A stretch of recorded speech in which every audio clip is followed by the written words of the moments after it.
এ পর্যন্ত ৯টি দেশে ১৭,৩৬৭ জন প্রবাসী ভোটার হয়েছেন। আবেদন পড়েছে ৪৮,০৮০টি, বায়োমেট্রিক গ্রহণ ২৯,৬৪৬ জনের। দুপুর নির্বাচন কমিশন ভবনে একথা জানান জাতীয় নির্বাচন নিবন্ধন অনুবিভাগের মহাপরিচালক এএসএম হুমায়ুন কবির। তিনি জানান, নতুন ৫টি দেশের কাজ শুরু হয়েছে। এর মধ্যে যুক্তরাষ্ট্রে কেবল লস অ্যাঞ্জেলেসে অনুমতি ছিল, তবে এখন ওই দেশে যে সব শহরে বাংলাদেশের কনসুলেট আছে সবগুলোতেই প্রবাসীরা ভোটার হতে পারবেন। জাপানে আজকের মধ্যে কাজ শুরুর কথা থাকলেও ওই দেশের টেকনিক্যাল সমস্যার কারণে হয়নি। এ মাসের মধ্যে তা সম্ভব হবে।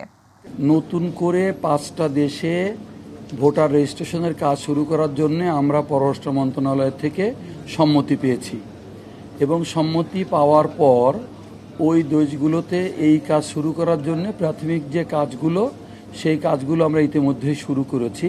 কারণ এটার জন্য আমাদের বেশ কিছু প্রস্তুতি আছে।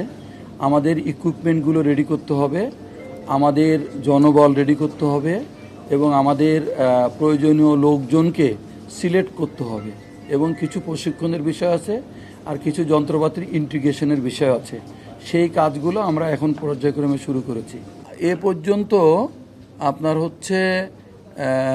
আপলোড করা হয়েছে ১৭,৩৬৭ জন, অর্থাৎ এরা ভোটার হয়ে গেছে।